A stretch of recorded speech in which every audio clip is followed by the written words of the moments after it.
The grand gates of the Ashford estate swung open to reveal a sprawling mansion surrounded by perfectly manicured gardens, a sparkling fountain, and the kind of silence that spoke of wealth, but also loneliness. Inside, behind the tall glass windows and ornate curtains, lived Alexander Ashford, a reclusive millionaire whose life seemed picture-perfect from the outside. Yet those who knew him, if anyone truly did, were aware of one truth: his home was ruled not by him, but by three little whirlwinds, his 5-year-old triplets, Ethan, Ella, and Evan. They were adorable, yes, angelic faces, curly hair, and wide eyes that could melt the iciest heart, but they were also notorious for being the most unmanageable children in the city. Not a single nanny had lasted more than a day. Some had quit after mere hours, driven to exhaustion or tears. Others fled mid-shift, mumbling something about tiny masterminds and strategic chaos. It wasn't that Alexander didn't try. He had hired the most experienced caregivers, offered outrageous salaries, even doubled the rates for those willing to take the challenge. But each attempt ended the same: defeat. His life, consumed by business and constant travel, left him with no choice but to rely on others to care for his children.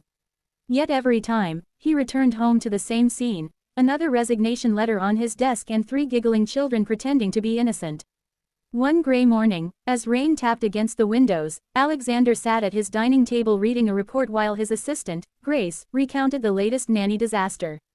She lasted 6 hours, Grace sighed, setting a coffee cup beside him. 6. And she was a former preschool teacher. Alexander rubbed his temples. What did they do this time? Let's just say the upstairs bathroom is now a bubble kingdom. And they might have painted the dog blue. He closed his eyes, muttering under his breath, "I'm running out of options." It was then that the sound of the doorbell cut through the quiet. Grace excused herself to answer it, and moments later, a young woman stepped into the foyer, shaking rain from her coat. She looked nervous but determined. "My name is Claire," she said softly. "I heard you're looking for a nanny." I need work." Alexander's first impression was skepticism. She was in her late 20s, dressed simply, with an umbrella in one hand and a small folder in the other. She didn't have the polished, overly confident air of the candidates who usually applied. In fact, she seemed almost too gentle for the chaos his triplets could unleash. "You do realize," Alexander said after a pause, "that no nanny has survived more than a day here?" She met his gaze without flinching. "I've survived worse." Something in her voice made him curious. "You have experience with children?" She nodded. "I'm a single mom. My son is 7. I've also worked in daycare." Alexander leaned back in his chair, studying her. He wasn't entirely convinced, but desperation outweighed doubt. "Fine, you can start now. If you make it past tonight, we'll talk about pay." Claire smiled faintly, thanked him, and followed Grace to meet the triplets. Upstairs, the sound of laughter and running footsteps echoed through the halls. The moment Claire stepped into the playroom, 3 pairs of curious eyes locked on her. Ethan, the self-appointed leader, was building a block tower. Ella was braiding a doll's hair while keeping a suspicious eye on the newcomer. Evan was sprawled on the floor, drawing a picture of what looked suspiciously like a pirate ship with the family cat at the helm. "Hello," Claire said warmly. "I'm Claire. Your dad asked me to spend the day with you." Ethan narrowed his eyes. "You're another nanny." "Yes," she replied calmly. "But I'm not here to boss you around. I'm here to make sure we have fun, safely." That caught their attention. Most nannies started with rules. This one started with fun. Within an hour, Claire had quietly assessed their personalities. Ethan craved control and loved challenges. Ella needed attention and reassurance. Evan had a wild imagination but tended to wander into dangerous curiosity. Instead of fighting their energy, she redirected it. When they tried to trick her into playing hide and seek so they could sneak into the kitchen for cookies, she surprised them by having already prepared a plate of warm cookies herself, along with apple slices. When they plotted to trap her in the living room by blocking the door with cushions, she joined in and turned it into an obstacle course game. By lunchtime, instead of chaos, the house buzzed with laughter and cooperation. Downstairs, Alexander was on a business call when he realized something unusual: silence.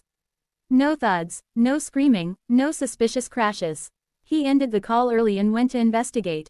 He found the triplets sitting at the dining table, quietly eating sandwiches, while Claire told them a story about her son, Liam, and his adventures at the park. The children were leaning forward, hanging on every word. Later that afternoon, the rain stopped, and Claire took them outside to the garden. She let them race, climb, and explore, but always kept a gentle watchful eye. She didn't bark orders, she simply guided them. If one argued, she helped them work it out. If one pouted, she knelt down to listen. She treated them not like wild little beasts to be tamed, but like people, small, sometimes overwhelming people, but people nonetheless. By evening, the triplets were sitting on the couch, heads resting on her lap as she read aloud. When Alexander returned to check again, he froze at the sight. Not only were they calm, they were smiling contentedly, their eyes heavy with sleep. Grace appeared beside him, whispering in disbelief. "I've never seen them like this." After the children were tucked in, Alexander approached Claire in the kitchen. "They like you," he said simply. She smiled. "I like them too. They just need someone to listen." Something in her words lingered with him long after she left that night. He found himself thinking about her on his flight the next day, during meetings, even as he signed documents. She was different, not just with the children, but in the way she carried herself.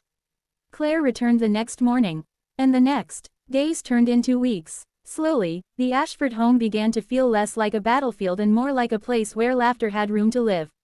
One afternoon, while the triplets were napping, Alexander asked her why she had taken the job. She hesitated, then said quietly, "A year ago, my husband passed away. It's just me and Liam now. I lost my job not long after, bills piled up. When I heard you needed help, I thought, maybe this was my chance. Not just for work, but to be around children again. I miss the noise, the good kind." Her honesty caught him off guard. He had been so consumed by his own burdens, his company, his responsibilities, that he hadn't thought much about the lives of those who came to work for him. He also noticed something else. The triplets had changed. Ethan was less bossy and more willing to share. Ella was opening up, drawing pictures for Claire and even writing little notes. Evan's wild ideas were now channeled into creative projects. But perhaps the biggest change was in himself. For years, Alexander had kept an emotional distance from his children, convincing himself that providing for them financially was enough.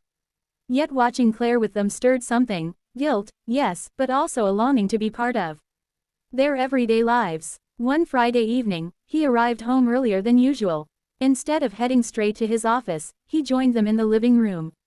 They played a board game together, and for the first time in years, Alexander found himself laughing with his children, not because he had to, but because he wanted to. Weeks later, Claire's son Liam visited. The triplets welcomed him immediately, and soon the 5 children were running around the yard, inventing elaborate games. Alexander stood beside Claire, watching them. "They're happy," he said. "They just needed someone to see them," she replied softly. And maybe, he thought, so did he. By the end of the 3rd month, the idea of Claire being just the nanny felt absurd. She had become part of the family's rhythm, a steady, kind presence that had rebuilt not just order, but joy. One evening, after the children were asleep, Alexander found her in the kitchen washing dishes. "You've done more for my children than anyone," he said. "And you've done more for me than I expected. I didn't realize how much we all needed you." Claire dried her hands and looked at him, unsure how to respond. "I'm offering you something more permanent," he continued. "Not just as a nanny, but as someone who's part of our lives. I want you and Liam to feel at home here." Her eyes softened. "Are you sure?" He smiled faintly. "I'm sure. You survived the triplets. That's rarer than gold." The months that followed were filled with new traditions: Saturday pancake breakfasts, garden picnics, bedtime story marathons. Alexander was no longer the distant, busy father who relied solely on others. With Claire's quiet encouragement, he became present, patient, and connected. And for Claire, the mansion was no longer just a place of work, it was a place of belonging. She had walked through the door that rainy morning looking for a job. She found a home, a family, and perhaps even a second chance at life. Sometimes, the most unexpected knocks on the door don't just change a day, they change everything. And in the Ashford household, the day Claire arrived was the day everything began to change for the better.